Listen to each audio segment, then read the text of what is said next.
je vous donne la parole. Est-ce que dans la démarche américaine, l'on ne viserait peut-être pas à tenter à mieux faire découvrir l'armement russe, puisque c'est une guerre finalement par procuration pour les États-Unis sur le théâtre ukrainien? Mais faire découvrir l'armement américain, c'est ça la question? Est-ce que la démarche américaine n'est pas davantage d'exposer l'armement russe en multipliant ou alors en sortant eh bien, ce genre d'armement pour sachant finalement que ce ne sera pas eh bien, une arme assez délicate pour la Russie qui a la capacité en tout cas de pouvoir la contourner. D'ailleurs, le président Poutine l'a dit, la Russie a la capacité de détruire ce missile Patriot. Est-ce que la démarche américaine ne viserait pas dans le fond finalement peut-être à éprouver l'armement russe sur le théâtre des opérations? Oui, c'est une façon d'essayer de mettre en défaillance les systèmes d'attaque des Russes, parce qu'on parle d'offensif et défensif. Le système Patriot est un système, je le disais tout à l'heure, couplé de radars et de missiles tractés par camion.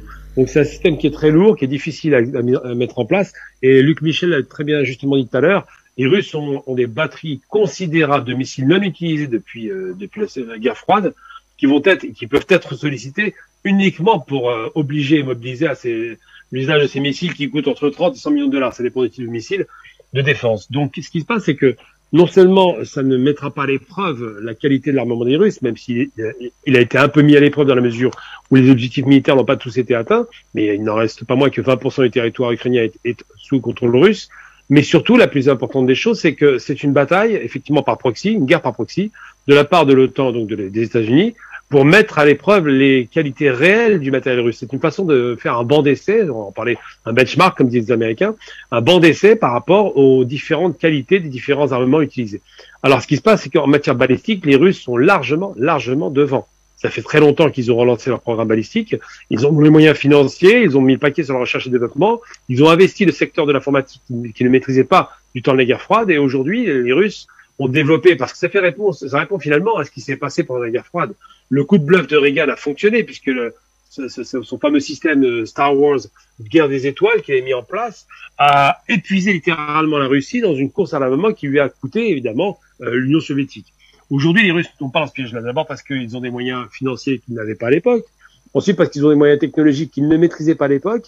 Et surtout parce que le monde soviétique n'avait pas la maîtrise de l'informatique, ce que la Russie de Poutine maîtrise parfaitement.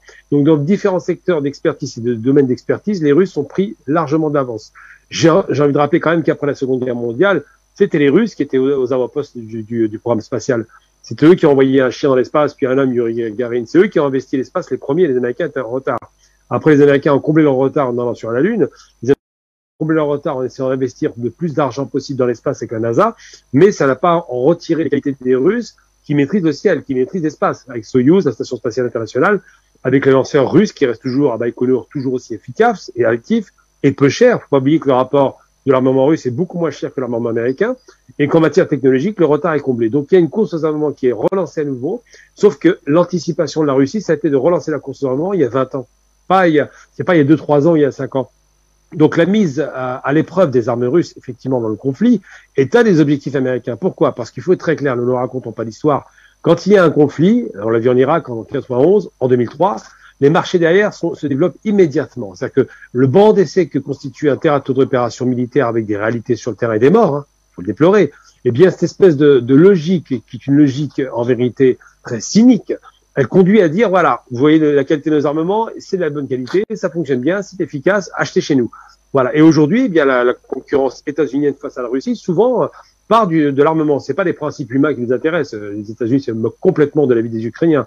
Ils s'en sont toujours moqués en vérité. C'est les Russes qui ont libéré l'Ukraine, je rappelle, des nazis. J'ai oublié ça. Donc c'est les Russes qui ont créé l'Ukraine aussi, faut l'oublier, en 91. L'État ukrainien n'existait pas avant. Il a existé une petite période après la Première Guerre mondiale, mais après ça n'existait plus. Donc c'est une volonté russe de faire que ce que Poutine appelle ses frères slaves, et ce sont bien des Slaves, ne soient pas lourdement à ce point impactés pour un conflit qui manifestement est téléguidé. Mais le fait de mettre à l'épreuve les armements russes ne va pas donner grand-chose en réalité, parce que les Russes vont se débarrasser de la vieille ferraille qui leur sert plus à grand chose, donc des attaques de missiles classiques et conventionnels, et après prendront les missiles moins conventionnels, bien que n'étant pas nucléaires, donc des missiles hypersoniques, qui auront des impacts considérables. Et je tiens à rappeler qu'une attaque russe qui s'est produite il y a à peu près un peu plus d'un mois maintenant, qui faisait suite à l'attaque l'attaque terroriste du pont de Crimée, a frappé 84 cibles en Ukraine sans avoir été le moins du monde intercepté. C'était des missiles hypersoniques d'une précision de métronome, pour le coup, très très précis, qui ont provoqué un choc psychologique en Ukraine, puisque cette attaque s'est faite à 6 heures du matin. Il y a eu très peu de morts, mais les dégâts étaient au rendez-vous et les objectifs atteints. Donc cette façon de vouloir mettre à l'épreuve l'armement russe, je pense, c'est une façon de bluffer quelque part, et en même temps d'espérer convaincre le reste du monde que les Américains sont toujours la meilleure source d'approvisionnement en matière d'armement offensif ou défensif.